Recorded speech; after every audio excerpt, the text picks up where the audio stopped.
तो कहानी की शुरुआत में हमें सेबेस्टियन को दिखाया जाता है जो हमें एक कहानी सुना रहा था। वो कहानी सुनाते हुए हमें बताता है कि आज से कई समय पहले एक ईंटों का घर हुआ करता था। उस घर में एक हैंस वैगनर नाम के एक इंसान रहता था जो रिंग साइकिल में काम करता था। उन्होंने अपनी कलाओं से 4 अलग अलग प्रकार से तिजोरियों का सीरीज बनाया था। ये तिजोरी इतनी ज्यादा सिक्योर थी कि आज तक इन्हें कोई भी खोल नहीं पाया है और इन तिजोरियों को बनाने में उन्होंने अपनी पूरी जिंदगी कुर्बान कर दिया। उनका कोई भी परिवार नहीं था, वो बिल्कुल अकेले थे। एक दिन उन्होंने 4 तिजोरियों में से एक तिजोरी के अंदर अपने आप को बंद कर लिया। हालांकि उनके लोग तिजोरी को तोड़ करके बाहर निकालने की उन्हें कोशिश कर रहे थे लेकिन निकाल नहीं पाए। इसके बाद उस तिजोरी को समुद्र की गहराइयों में फेंक दिया गया। वो एक तिजोरी आज भी समुद्र की गहराई में पड़ी हुई है, लेकिन बाकी के जो 3 तिजोरियां हैं वो अभी भी अलग अलग शहरों में रखा गया है और उन तिजोरियों को बिना चाबी के कोई भी खोल नहीं सकता है। उन सभी तिजोरियों में बेशुमार दौलत रखा गया है। खैर, अब सेबेस्टियन इस कहानी को सुनाते हुए अपनी वो एक वीडियो बनाता है और उसे यूट्यूब पर अपलोड कर देता है, ठीक उसी तरीके से जिस तरीके से मैं करता हूँ। और मेरी तरह ही उसके भी वीडियोस को कोई भी नहीं वॉच कर रहा था।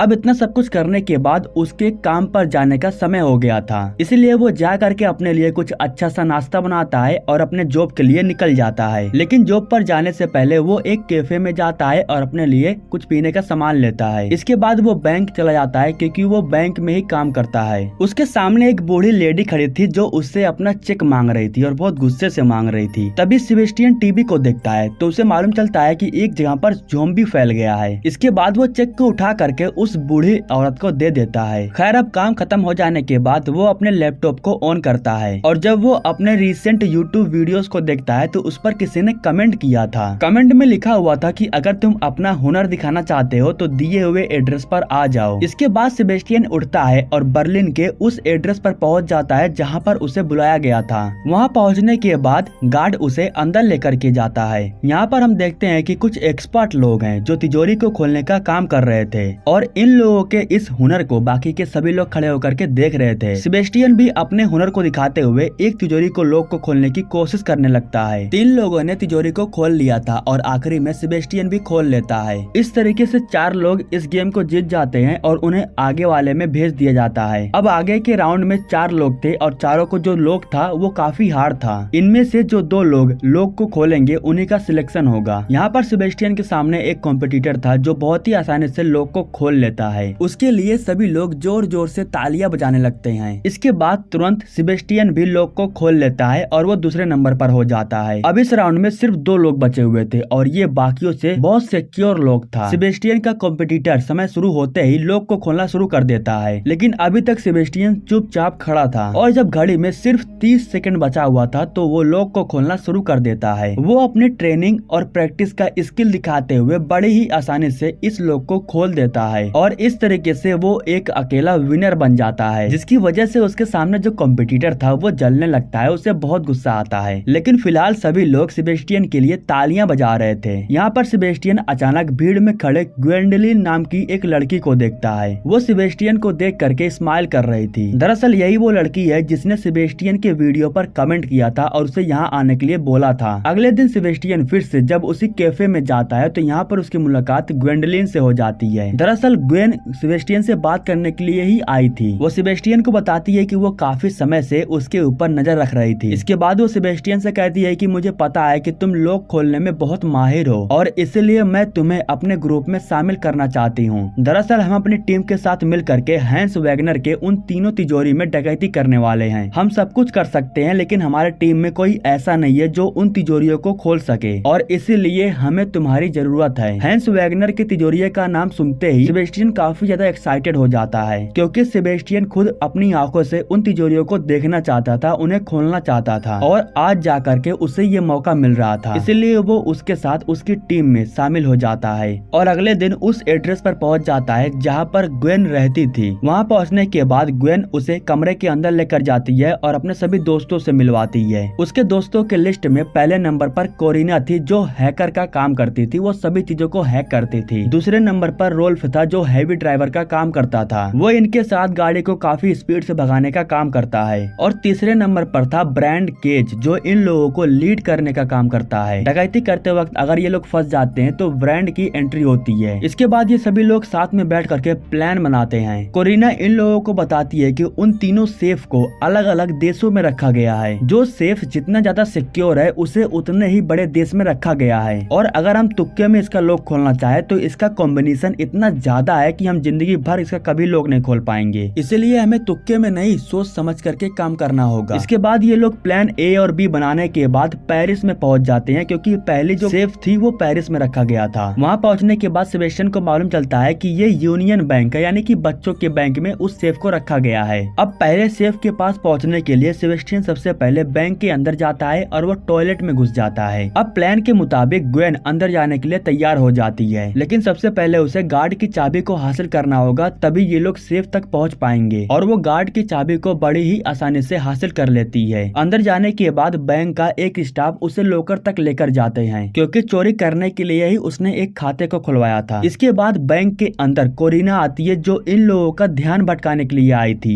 और जब वो बैंक के स्टाफ का ध्यान भटका रही थी तो वो इसके बारे में ग्वेंडोलिन को इन्फॉर्म कर देती है, जिसके बाद वो पीछे के रास्ते से जा करके सेबेस्टियन को अपने साथ ले लेती है। ये सब काम वो बहुत ही आसानी से कर पा रहे थे, क्योंकि उसके पास गार्ड की चाबी थी। और आखिरकार ये लोग सेफ तक पहुंच जाते हैं। सेफ को टच करते ही सेबेस्टियन बहुत खुश हो जाता है, क्योंकि उसने कभी सोचा ही नहीं था कि वो कभी हैंस वैगनर के सेफ तक पहुंच पाएगा। खैर वो अपने एक्सपीरियंस से सेफ के लॉक को खोलना शुरू कर देता है। अब ये सेफ इतना ज्यादा सिक्योर था कि इसे आसानी से खोल पाना आसान नहीं था, लेकिन सेबेस्टियन उस सेफ को खोल करके दिखाता है, जिसके बाद इन लोगों के खुशी का कोई ठिकाना ही नहीं था। अंदर तो ढेर सारे पैसे रखे हुए थे, लेकिन इन्हें ज्यादा पैसों की जरूरत नहीं थी। इन्हें तो बस हैंस वैगनर के सेफ में से कुछ ही पैसे निकालना था। अब कुछ पैसे को लेने के बाद ये लोग ब्रैड केज को इशारा करते हैं, जिसके बाद वो बैंक के अंदर आकर के बैंक के स्टाफ का ध्यान भटकाने लगता है और ये लोग धीरे से बाहर निकल जाते हैं। और डकैती पूरी हो जाने के बाद ये लोग धीरे से यहाँ से फरार हो जाते हैं। इसके बारे में किसी को मालूम तक नहीं चलता। सेबेस्टियन बहुत खुश था, क्योंकि ये उसका फर्स्ट टाइम था। अब दूसरी तरफ पुलिस ऑफिसर डिलक रॉय को दिखाया जाता है, जो काफी समय से ग्वेंडोलिन के टीम के पीछे पड़ा हुआ था। उसे मालूम चल जाता है कि ये लोग हैंस वैगनर के तिजोरी को निशाना बना रहे हैं, क्योंकि उसने इन लोगों को डकैती करते समय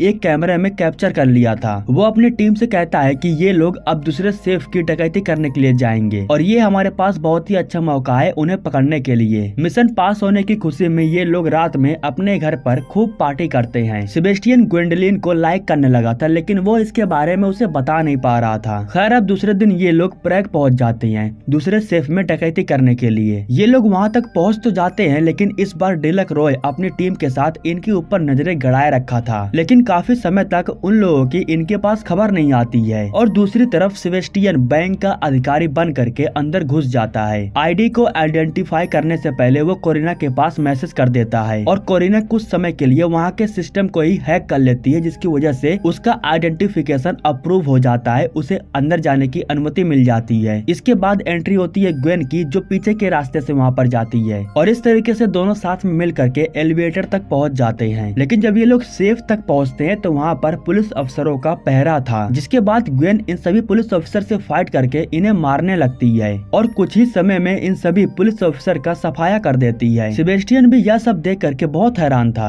इसके बाद ये लोग सेफ तक पहुंच जाते हैं, लेकिन ये सेफ पहले से ज्यादा सिक्योर था। इसे खोल पाना पहले की तरह आसान नहीं था, क्योंकि इसमें और भी ज्यादा लॉक्स लगा हुआ था। दूसरी तरफ डिलक रॉय काफी समय से इन लोगों का इंतजार कर रहा था, लेकिन ये लोग कहीं दिखाई नहीं दे रहे थे। और जब इन लोगों से बर्दाश्त नहीं होता है, इंतजार नहीं हो पाता है, तो ये लोग बैंक के अंदर जाने का फैसला कर लेते हैं। लेकिन अंदर जाने के बाद इन लोगों के साथ भी बहुत बुरी तरीके से स्कैम हो जाता है। उन्हें मालूम चलता है कि यहाँ के मैनेजर ने हैंस वैगनर के सेफ को यहाँ से हटा करके कहीं और शिफ्ट कर दिया है। वो मैनेजर के ऊपर बहुत गुस्सा हो जाता है और पूछता है कि आखिर उसने उसे कहाँ पर शिफ्ट किया है। दूसरी तरफ हमें मालूम चलता है कि बैंक के सिक्योरिटी को शक हो गया था, इसलिए वो अलार्म बजा देता है। जिसके बाद एंट्री होती है ब्रैड केज की, जो अंदर जा करके सभी सिक्योरिटी को बेहोश करने लगता है। हालांकि कुछ गार्ड से वो फाइट करके उनकी हालत ही खराब कर देता है। दरअसल वो बैंक के सभी लोगों के नजर को भटकाना चाहता था, ताकि वे लोग सेफ को लूट सके। इधर अब सेबेस्टियन को देखते हैं, जो सेफ को खोलने की बहुत ही कोशिश कर रहा था और लोग ज्यादा होने की वजह से उसे समय लग रहा था। कुछ लोग को खोलने के बाद वो हैंस वैगनर की कहानी को याद करता है, क्योंकि उनके कहानी का जो किस्सा था वो तिजोरी के लॉक के साथ जुड़ा हुआ था। उनकी कहानी को याद करने के बाद वो कहानी के हिसाब से लॉक खोलना शुरू कर देता है और तिजोरी को खोल देता है। जिसके बाद ये लोग काफी ज्यादा एक्साइटेड हो जाते हैं और बहुत खुश थे।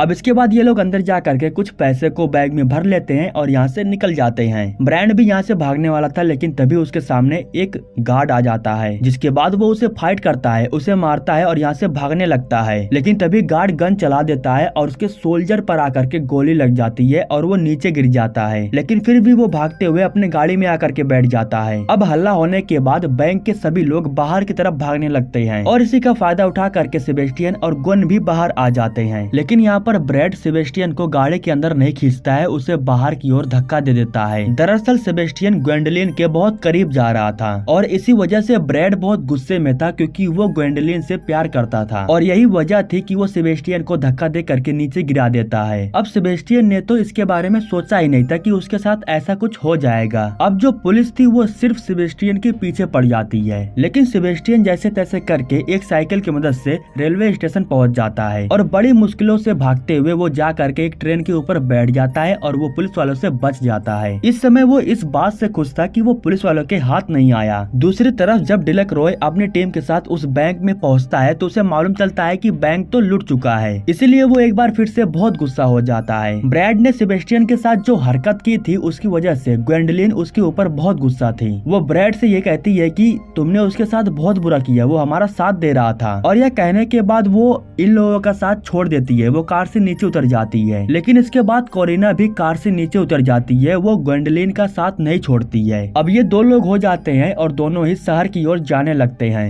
हम सेबेस्टियन को देखते हैं जो बहुत ही उदास था और वो उदास मन से अपने घर पर आता है। घर आने के बाद वो इतना उदास था कि वो अपने कमरे के ऊपर ज्यादा ध्यान नहीं दे रहा था। अगर ध्यान देता तो उसे मालूम चलता कि कोरिना और ग्वेंडोलिन उसके कमरे में ही बैठे हैं, लेकिन वो अपने लिए कॉफी बनाने के लिए चला जाता है और वो इन पर ध्यान नहीं दे रहा था। कुछ समय बाद ये लोग अचानक से उसे सरप्राइज कर देते हैं। सेबेस्टियन अभी भी थोड़ा बहुत नाराज था। वो इन लोगों से कहता है कि तुम लोग यहाँ से जा सकते हो। वो कहता है कि मैं तुम्हारे साथ अब काम नहीं करना चाहता हूँ, तुम्हारा भी कोई भरोसा नहीं है, तुम लोग भी धोखा दे सकते हो। तो ग्वेंडोलिन कहती है कि हम ऐसा नहीं करने वाले हैं, हम तुम्हारा साथ देने के लिए ही उनका साथ छोड़ करके यहाँ पर आए हैं। इसके बाद सेबेस्टियन इनकी बात मान लेता है और उनके साथ बैठ करके बात करने के लिए तैयार हो जाता है। ग्वेंडोलिन कहती है कि हमारे पास आखिरी मौका है, हम तीन लोग मिल करके आखिरी सेफ को लूट सकते हैं। सेबेस्टियन कहता है कि मैं तुम्हारे साथ इसलिए शामिल हो रहा हूँ ताकि मैं हैंस वैगनर के उस तीसरे सेफ को खोल करके अपने हाथ की खुजली मिटाना चाहता हूँ। दूसरी तरफ हम डिलक रॉय को देखते हैं जो यूट्यूब पर हैंस वैगनर के बारे में कुछ सर्च करता है। उसके सामने कुछ वीडियो आती है और उस वीडियो में वो सेबेस्टियन को देखता है। जब सेबेस्टियन के चेहरे को वो सीसीटीवी कैमरे से मैच करता है तो उसे मालूम चल जाता है कि इन लोगों की टीम में जो नया सेफ क्रैकर आया है वो सेबेस्टियन है। दूसरी तरफ हम लोग देखते हैं कि अगले दिन ये लोग तीसरे सेफ को लूटने के लिए जा रहे थे। कुछ समय बाद ये लोग उस शहर में पहुंच जाते हैं जहां पर तीसरा सेफ रखा गया था। दरअसल उस सेफ को एक बहुत बड़े कसिनो में रखा गया था और इस बार डिलक रॉय कोई भी गलती नहीं करने वाला था, वो ठीक बाहर ही खड़ा था। तभी इन लोगों के चैनल पर एक मैसेज रिसीव होता है। जब ये लोग मैसेज को सुनते हैं तो उसमें कोरिना और सेबेस्टियन की आवाज आ रही थी। वे लोग कह रहे थे कि हम लोग 5 बजे कसिनो के अंदर जाएंगे और सेफ को लूटेंगे। अब वे लोग तो सिर्फ पुलिस वाले को पागल बना रहे थे और डिलक रॉय उन लोगों की बातों में भी आ जाता है। काफी समय बीत जाने के बाद जब 5 बजते हैं तो डिलक रॉय अपनी पूरी टीम के साथ कसिनो के अंदर जाता है। वहाँ के मैनेजर से वो मिलता है और कहता है कि आपका जो सेफ है वो लूटने वाला है। तो मैनेजर कहती है कि हाँ, इसके बारे में मुझे पहले ही मालूम चल गया था। वो इन लोगों को अंदर लेकर जाती है और डिलक रॉय से कहती है कि आपने ही तो कॉल करके हमें बताया था कि हमारा सेफ लूटने वाला है, इसलिए मैंने अपनी तिजोरी को कहीं और शिफ्ट कर दिया। अब यहाँ पर हमें 8 घंटे पहले का सीन दिखाया जाता है कि 8 घंटे पहले क्या हुआ था। यहाँ पर हमें मालूम चलता है कि कोरिना ने ही कसिनो के मैनेजर के पास कॉल करके ये बात बताई थी, लेकिन वो डिलक रॉय की आवाज में बात कर रही थी, इसलिए उसके ऊपर कोई शक नहीं करता है। इसके बाद कसिनो के मैनेजर ने अपने गार्ड को बुलाया था उस सेफ को कहीं और शिफ्ट करने के लिए, लेकिन ग्वेंडोलिन उन लोगों के ऊपर हमला करके उन दोनों को मार देती है और इसके बाद वो और सेबेस्टियन मिल करके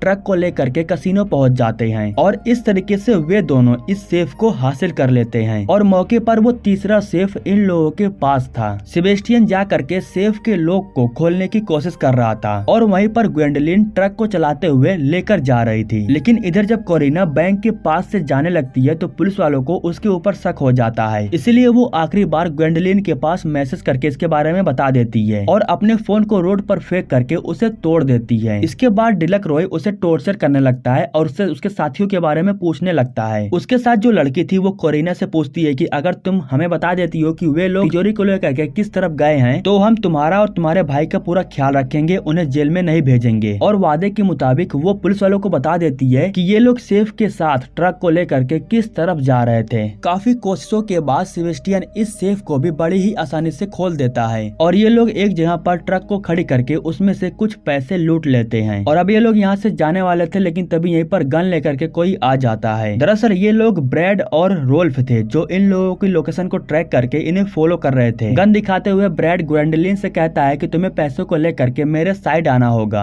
और जब वो आने से मना कर देती है तो ब्रैड सेबेस्टियन को शूट करने वाला था, लेकिन गन की जो पिन थी वो काफी समय पहले ग्वेंडोलिन ने खराब कर दी थी, क्योंकि उसे पहले ही मालूम चल गया था कि ब्रैड ये सब हरकतें करते रहता है। अब फिलहाल उसके पास एक गन थी जो इन लोगों के ऊपर तान देती है। इन लोगों को वो ट्रक में बांध देती है और उनके कार को लेने के बाद पैसे को लेकर के ये लोग यहाँ से निकल जाते हैं। और जब कुछ समय बाद पुलिस वाले आते हैं तो ये लोग इन लोगों को पकड़ लेते हैं। दूसरी तरफ हमें दिखाया जाता है कि ग्वेंडोलिन और सेबेस्टियन शहर को छोड़ करके दूसरी जगह जा रहे थे। ये लोग सही सलामत बोट तक पहुंच जाते हैं और यहाँ से जाने वाले थे, लेकिन तभी यहीं पर डिलक रॉय आ जाता है। उसके हाथों में एक गन थी और वो इन लोगों से कह रहा था कि तुम लोग पुलिस वालों को अपने हवाले कर दो। लेकिन फिलहाल ग्वेंडोलिन के पास भी एक गन था जो डिलक रॉय के ऊपर तान देती है। वो कहती है कि तुम्हें मुझे पकड़ना है पकड़ लो, लेकिन इन सब में सेबेस्टियन की कोई गलती नहीं है, उसे यहाँ से जाने दिया जाए। सेबेस्टियन किसी भी प्रकार का कोई क्रिमिनल नहीं है, वो उसे सिर्फ हमने लोग खुलवाने के लिए अपने साथ रखा था। उसकी बातों को सुनने के बाद डिलक रॉय उसे यहाँ से जाने के लिए छोड़ देता है। इसके बाद सेबेस्टियन बोट पर बैठ करके यहाँ से निकल जाता है और इधर डिलक रॉय ग्वेंडोलिन को पकड़ करके अपने साथ लेकर के जा रहा था, लेकिन सेबेस्टियन को बहुत दुख हो रहा था। वो ग्वेंडोलिन को अपने साथ लेकर के जाना चाहता था। जब वो टिकट को और पासपोर्ट को चेक करता है तो उसे मालूम चलता है कि ग्वेंडोलिन जिस जगह पर जाने वाली थी ठीक उसी जगह पर वो सेबेस्टियन को भी अपने साथ लेकर के जाने वाली थी। अब ऐसा तो नहीं हो पाया, लेकिन फिर भी वो बहुत खुश था। और इसी के साथ ये कहानी यहीं पर समाप्त हो जाती है। दोस्तों, हमारे YouTube चैनल को सब्सक्राइब करने के लिए आपको दिल से शुक्रिया।